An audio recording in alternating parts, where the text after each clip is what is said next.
we join you after Lyon 2, PSG 3. And as I mentioned there, it's one of those grounds where it's set for a big match like this, one of the big matches in French football, JJ.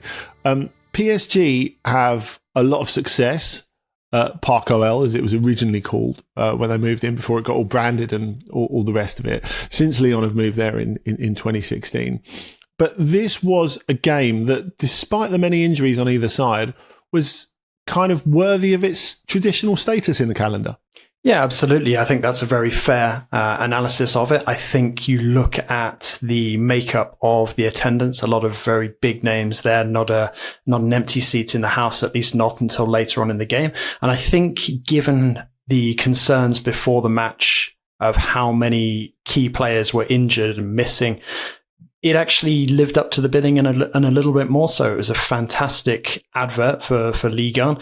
I think the young kids who stepped in on both sides did excellently. And I think overall we were treated to a spectacle that we might not have actually gotten had all of the key names been back and available. I think that might have created a bit more of a pragmatic approach from both sides. So I don't know how you felt sort of sitting on the Lyon side of the game, but ultimately I thought Lyon were much more competitive than I expected them to be, given, in my opinion, their absences were a little more restricting than PSG's. Yeah, I guess that's it, isn't it? When we're talking about the tail of the tape, we should probably start further back in the week with that PSG game against Bayern, because that really, I guess, gave some following Lyon a bit of a heads up that, hang on, there might be a bit of a chance here, because if you think of the injuries that PSG have suffered since the start of this season, you think of Dembélé, Kvaratskhelia, etc., but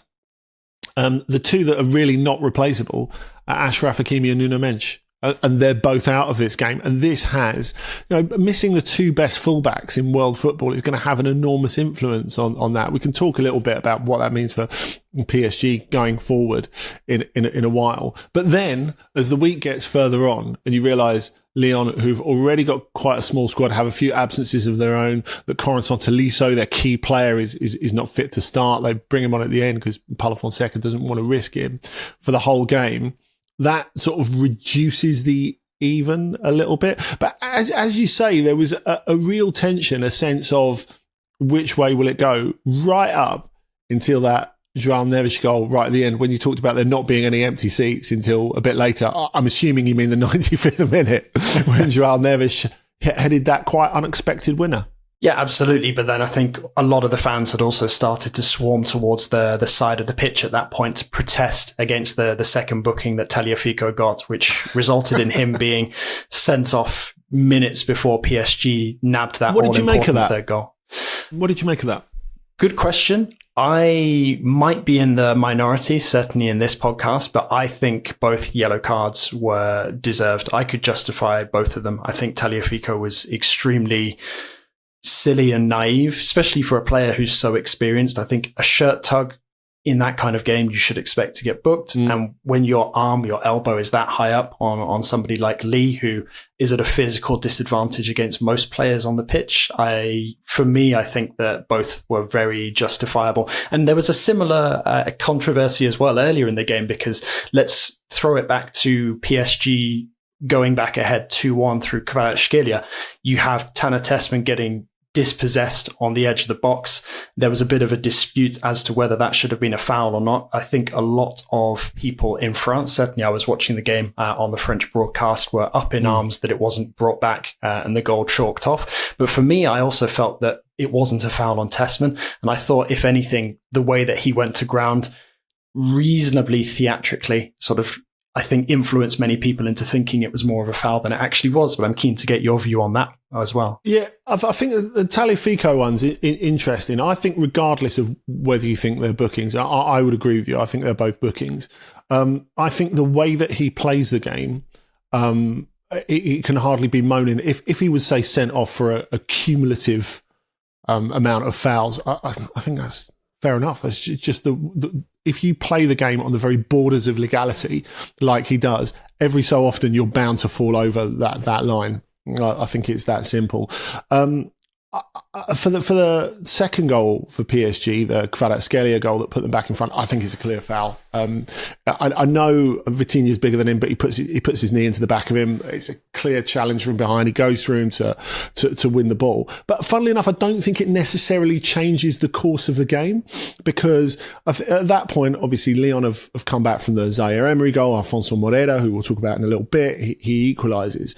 I think Tessman kind of invites the foul by lingering on the ball when he doesn't need to. So if it have got the decision in his favour, he would have been a little bit fortunate. But if that goal from Kvaratskhelia hadn't counted, there's nothing to say that PSG wouldn't have scored again before half-time. So I don't think it's necessarily a game changer. While we are going through the tail of the tape, though, the first thing you said when we were talking earlier this morning before we hit record is that you can't wait to get into Ainsley Maitland-Niles' goal. I mean, we talked about Lyon having to make do and mend because they have a small squad. Of course, they cut their wage bill by 2/3 last summer. They're in a position where they're so short of forward-facing players that Ainsley Maitland-Niles is moving right back to sort of right-wing position, a sort of hybrid right-wing position, which he's capable of doing. And he scores in an all-English Ligue 1 goal, this sweeping pass from the back from Tyler Morton. And, well, you tell people the rest if they haven't seen it. Yeah, phenomenal finish. And I think what really struck me as probably the most impressive part of this goal is just the swivel motion from Ainsley Maitland-Niles to track the ball as it's coming over and then to get himself in a position to spot that Chevalier is way off his line. In my opinion, another potential blot in the copybook for Chevalier in terms of his replacing of Gianluigi Donnarumma, but no arguing about the finish. Clinical. There are 30 goal a season strikers who dream of, lofting the ball in the way that Maitland-Niles did. So absolutely phenomenal. And especially given the circumstances, given that it pegs PSG back to 2-2 for the second time in the game. I think it was a really superb goal built for that kind of match. But also, I think when you look at the goals that PSG conceded, you mentioned earlier on, Hakimi, Mensch, trying to deal with those kind of defensive losses. And you look at the way that Lyon had such joy at times, playing the ball over the top, trying to create these openings. And PSG really struggled in terms of their defensive structure to offset those two different faces on the right in Zaire Emery, who, despite getting forward and scoring the opening goal, is then sort of caught dawdling and essentially plays Lyon on for their first equaliser. And then you've got Luca Hernandez, who is normally more comfortable playing as the left-sided centre-back as opposed to a more flat left-back compared to Mensch. But it also limits sort of PSG's offensive output as well, lacking those two players. But Maitland-Niles, I think, made up for the sort of absence of a real attacking threat in the team. And I think when you look at the lineup as well, I saw Rachid Ghezal, and that was a real throwback for me, sort of not only him getting on the pitch, but him also being in the 11. But I think this is something else that we need to touch on as well, Andy, and I'm keen to get your opinion on it. It looked like Lyon are going to lose Tyler Morton to a fairly lengthy injury, or there's at least concerns that he's going to be out for a little while. I mean, how many more players can Lyon afford to lose at this moment in time? Because like you mentioned earlier, the squad is already quite threadbare. Paulo Fonseca having to make do with, players playing out of position and trying to cobble together something in terms of an attacking threat. And then to have somebody like Tyler Morton who's able to play that phenomenal ball over to tee up Maitland-Niles for the goal, that's going to really, really hurt Lyon's chances in the next couple of weeks. Yeah, I mean, the real plus is if we go back to that first goal, maybe this is the point to talk about Afonso Moreira. We know that Moussa Niakate is a playmaker now and can put that sort of pass through. So maybe that covers for the absence of Tyler Morton, at least until Niakate goes off to the African Cup of Nations. Of course, Lyon have limited means, but they're going to have to cover their two best defenders, Niakate and Clinton Mata, going to the Cup of Nations as well, which is before Christmas, to remind everyone as well. But let's talk about the two Portuguese guys who are the centre of it. We'll come to Afonso Moreira in a second, and his great goal and announcing himself on the big stage. But it was João Neves who won the game. We've talked about the players who PSG really can't do without. João Neves, since he's come back in the team, he nearly turned the game. against Bayern in the week. Of course, scored the goal and could have got one more at least. This is the season where he is announcing himself as maybe even their best midfielder. I think people have known the quality he's had since before he arrived at PSG, but he can get you so many different ways. And if you had to put money on how a winning goal would be scored, you wouldn't have said João Neves close range header from a corner, but he's so incredibly versatile. Yeah, absolutely. And he's got that very springy quality as well when it comes to set pieces, which I've noticed at times when he hasn't necessarily scored, but he has become more of a threat, especially from these corners. And I don't think that there is any argument at this time that the most influential PSG midfielder is Portuguese, because it's one of either João Neves or Vitinha. I think both make very, very strong and compelling cases for being considered to be PSG's key men in the middle right now. And for me, I think Neves definitely has the potential to just shade it, because he's just so all action. I think he reminds me at times of Marco Verratti, but a more all-round version of Marco Verratti, the sort of Verratti that we maybe saw in very, very early years at PSG, who then ultimately maybe got a little bit complacent. Very different sort of styles and approaches, and I think very few players in PSG's Qatari era were as cerebral on the ball as Marco Verratti. But there's just a different type of in-game intelligence that João Neves boasts, and I think it's such a pleasure to watch him play and to watch him develop and grow under somebody like a Luis Enrique. But I'm actually going to hijack this little bit of praise for João Neves and actually see what your feelings are about what I'm going to say next. And I think one of the most improved performers in recent weeks for PSG is actually Lee Kang-in. So he comes very close to putting PSG in front at 2-2 with a shot from distance that's turned around the post by Dominic Greif, and later tees up the winner with his corner delivery for João Neves' header. And for me, he doesn't necessarily get the plaudits he deserves because he doesn't have the goals to his name, but he has sort of looked at his situation, realized that he's not going to get much of a look in terms of the starting 11 until now, when injuries are creating opportunities for him. Has he made a case, perhaps, that PSG now can't afford to put him on the market in the winter transfer window, and will perhaps see him see out the entire season at PSG? I think they have to. I think if you've watched his ability since the beginning, you're thinking there's a player who could be a starter for a really good team in there. There's no doubt about that.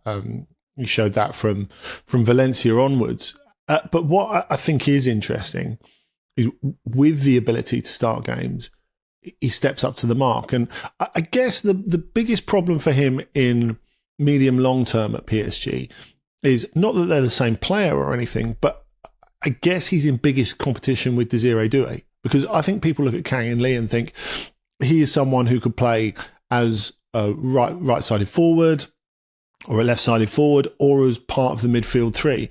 And that's exactly what Désiré Doué can do in different ways. And he's never going to leapfrog Désiré Doué. It's not possible.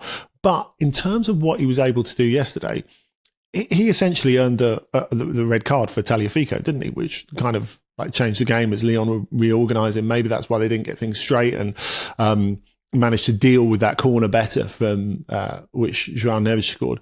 But look, I think you look at how many games that PSG have got to play. You look at the injury situation at the moment, which you kind of feel is just going to linger over this season. I mean, there's part of me that thinks it's better to have these injuries now than have them in March, April. But what's to say they won't have them in March, April as well? The calendar that PSG have had and continue to have, it gives little really chance for a breather or anything like that. So look, Kang-in Lee will get his minutes. I think when we're talking about how they're going to cover those injuries, though, the right back thing is interesting to me. I mean, you talked about Zaire Emery scoring the opening goal and then struggling a little bit with Alfonso Moreira.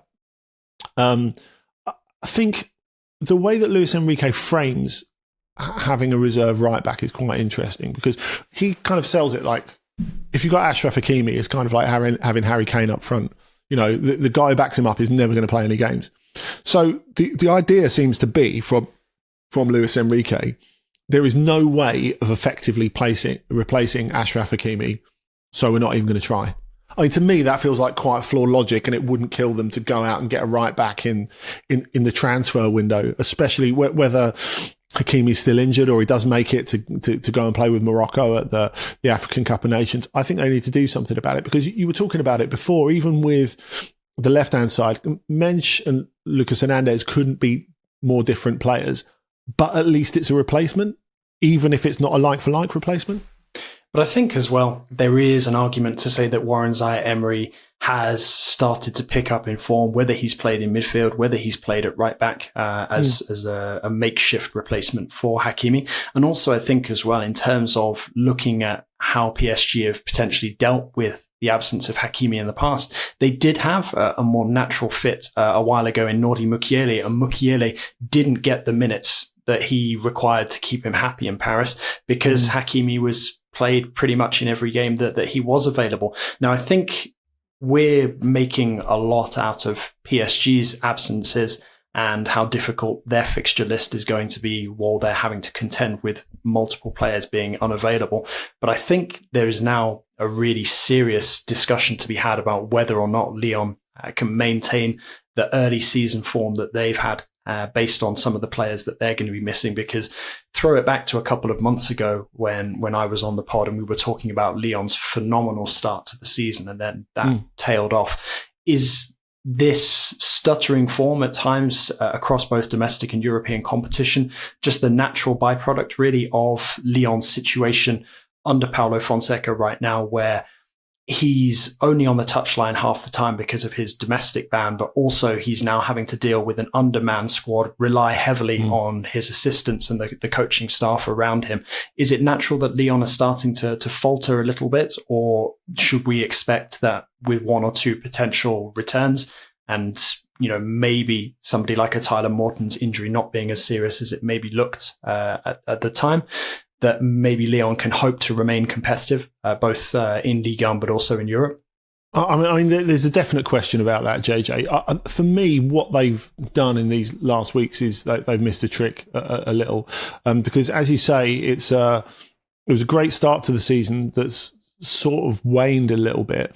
But funnily enough, I don't think the performances have waned that much. I think their ability to kill games, which is a constant complaint about Fonseca teams. I mean, there've been a few points this season where the living nightmare of Manchester United away in the Europa League has come back into Lyon heads, I think, because his inability to properly close games, and I think you look at the games they could have won at Rennes, at home to Toulouse, away at Paris FC, where they're in really commanding positions and they should have been able to see all those over the line. I mean, you add that's an extra 8 points. And that is not just spitballing, you know, they're in a really good position to do that. And I think that Fonseca's tactics to try and just defend a lead, clearly he's not really good at it. And his team aren't really suited to doing that. And whether that was with last season's players or this season's players, that's clearly an issue. You think of them bringing on Duya Chaleta Tsar when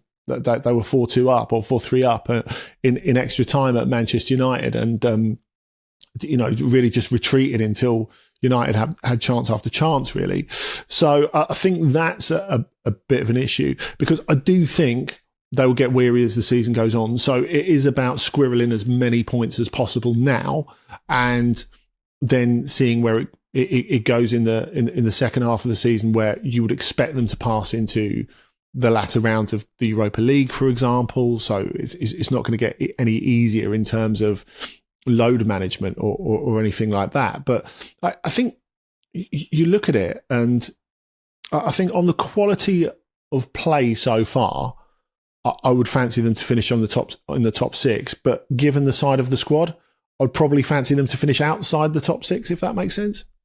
Yeah, absolutely. And I think there's also something else to be considered when we're looking at how Lyon will be tackling the next couple of weeks, especially once the Africa Cup of Nations comes around. And that is that in France, there exists the Joker transfer rule. Now, I had assumed that Lyon would look to use their potential Joker. So that's essentially, for those unfamiliar with the rule, it's the ability for a French club when pushed in a time of need through injuries, can approach a player who is under contract with a fellow French club and sign them. Now, Lyon used this a couple of weeks ago and signed Hans Hateboer, who then went and had a completely disastrous full debut where he got sent off within 7 minutes. And it struck me at the time when I was looking at Lyon making this move. I know he's a utility player, so he's very versatile, can play multiple roles, which is going to be very useful once the Africa Cup of Nations comes and takes a few players away for Lyon. But does that really address the biggest need that Lyon have at this moment in time, which is a lack of a real focal point in attack and the ability to score the goals that win games? I'm keen to get your view on that. Well, the interesting speculation in recent weeks has been that Endrick is close to agreeing a loan move to Lyon in January, which would be obviously a fantastic continuation of the Lyon-Brazil link going back decades.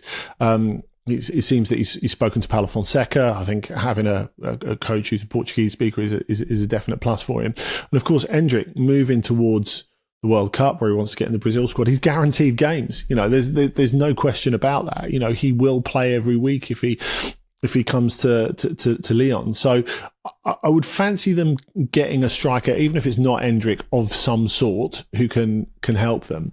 But look, we've dodged the Alfonso Moreira thing enough times already. Look, I'm going to flip this straight over to you because people are bored of me talking for the last 25 years about wingers coming out of the Sporting Club de Portugal factory. You can list them all: Ronaldo, Nani, Figo, etc., etc., etc. This guy was the first signing for Lyon from Sporting's reserves for €2 million once they had the ability to make transfers again. This was when Textor was still in charge in the summer. But since the injury to Malik Fofana, he's stepped up and then some. That has been absolutely vital because so much of Lyon's hopes for this season were pinned on Fofana, especially after the departure of Mikutadze. So, I feel that Moreira has really stepped in and filled that void, and I think he looks a phenomenal talent. And maybe he needed to be bled in relatively slowly and gently. So having Fofana there excelling at the beginning of the season and then Lyon being deprived of his services enabled him to step into the side under a little less pressure than he would have been under had he been thrown in at the deep end immediately. Now, there is a danger that if he continues his good form, maybe there becomes an over-reliance on him and suddenly he's looked to, and there's the pressure that comes with being the most informed, sort of talismanic part of Lyon's attack at a time when they don't have too many other attacking options, which is why having somebody like a Ghezzal, who I mentioned earlier, is probably quite useful because he's experienced, he's been there, he's done that. But crucially, the fans aren't really expecting too much from him in his second spell there. So that enables somebody like Moreira to take these opportunities. It will definitely help his cause with such a tidy finish against PSG, the defending champions. But I do think that Lyon do still need to create a new workable attack in the time that Fofana's out. But Moreira, for me, feels like a very, very exciting talent right now. And I can see why Lyon was so quick to action that deal once they were able to make signings again. Yeah, I mean, it could turn out to be an absolute bargain. I think it already has turned out to be an absolute bargain, JJ. I mean, to explain the difference between Alfonso Moreira and Malik Fofana, for those who haven't seen Alfonso Moreira, I guess Fofana's more of a dribbler, isn't he? He's all about his electric pace. The ball's glued to him. He's a creator. He's a drawer of fouls, which has probably led to his current injury. But I think Alfonso Moreira is more of a wide forward, isn't he? He's someone who wants to get into goal-scoring positions. He's quick enough, although not quite as quick as Malik Fofana. And I guess the thing that's really interesting that he adds to Lyon, he's incredibly athletic. He does quite a lot off the ball as well, doesn't he? He's able to compete, which I think is hugely important at this moment in time, given that you've got a lot of the Lyon players dropping like flies almost. And I do think, to your point, I think the positioning is really absolutely crucial because he looks to use that physique when he absolutely has to, but at the same time, he's not naturally somebody who goes and looks to put his physique about and to really get stuck into the opposition. He looks to use his understanding, his following of the game, get himself into those positions where he can make the most of the skills that he has, as opposed to having the direct approach that Fofana brings and that sort of searing touch of pace as well, which, makes Fofana stand out in a team like Lyon's at this moment in time. I did kind of wonder when we agreed to talk about this game whether we would be talking about another PSG procession. Obviously, I think it's a better thing for the league as a whole that we weren't. But as well as it being competitive on the night, Ligue so far is competitive as well. There've been a lot of goals scored in the league this season, more than La Liga, more than Serie A in terms of goals per game, more than the Bundesliga, which is remarkable, really. And of course, if João Neves hadn't scored that goal right at the end, we'd be talking about Marseille going into the international break as leaders. Now, Marseille have found a bit of rhythm. That won 3-0 against Brest at the weekend. They're scoring in good volume.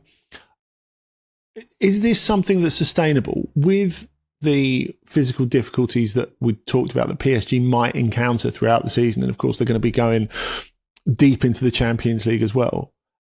Final question for you, JJ. Have Marseille got a chance, and have we actually got a title race in Liga, do you think? I think we absolutely do. I think you look at this Marseille at this moment in time, sure, they've had a couple of warnings in recent weeks where they know that they're going to need to maintain a lot of their early season momentum, but many people were sceptical at the beginning of the season, especially because it started in such explosive fashion with that clash between Adrien Rabiot and Jonathan Rowe in the dressing room in the first game of the season. But you look at the retooling that Marseille have done this summer, and it's been far more convincing than many of the changes we've seen in recent years, because it feels like they rip up their plans and start afresh every summer.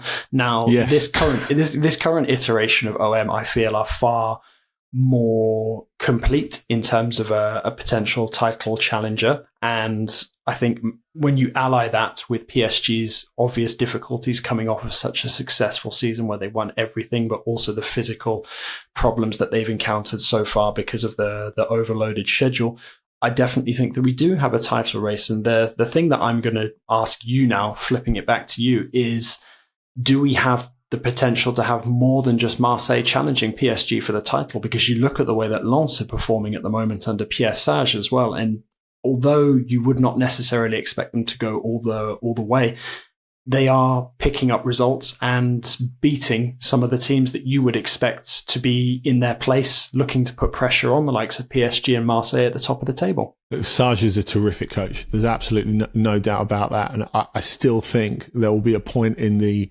not that distant future where Lyon regret getting rid of him, or regret that John Textor got rid of him, if we're being a bit more clear on that. I think it's hard to imagine them sustaining that throughout the season. I think so much of what they've done so far is built on Florian Thauvin having his best form in absolutely years. I mean, he's been fantastic. In fact, as we speak this morning, he was added to the France squad again last night. Thauvin was a replacement for Randall Colomwani, who's had to pull out through injury for the November fixtures. I guess if we're thinking of a more than two-team title race, I think the state that Monaco are in, they've already made their managerial change as well. And, they lost that game 4-1 to Lens at the weekend. Sebastian Pocognoli has a lot of pressure on him, and I'm not convinced he's going to have the answers. In fact, I'm not convinced that he's going to last the season.